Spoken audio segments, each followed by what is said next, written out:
Hello guys, আসসালামু আলাইকুম।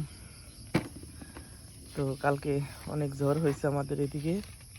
তো দেখেন আমার আম গাছের ঢাল ভেঙে গেছে, অনেক আম নিচে পড়ে গেছে। তো আমগুলো আমার হাজব্যান্ড বালতির ভিতরে ভরতেছে, টুকাইতেছে। তো দেখতে থাকেন সবাই। ভালো লাগলে সাপোর্ট করবেন, লাইক দিবেন, শেয়ার করবেন। আমার ভিডিও দেখে সবাই ঠিক আছে, কিন্তু লাইক দেয় না, সাপোর্ট করে না, কেউ সাবস্ক্রাইব করে না। নতুনদের পাশে থাকবেন। ভিডিওর সামনে গেলে প্লিজ ধাক্কা দিবেন না, লাইক দিবেন, সাপোর্ট করবেন, সাথে থাকবেন, অনুরোধ রইল আমার।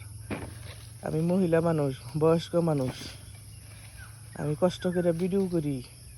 আপনারা সবাই পাশে থাকবেন, লাইক দিবেন, সাপোর্ট করবেন, সাবস্ক্রাইব করবেন, অনুরোধ রইল আমার।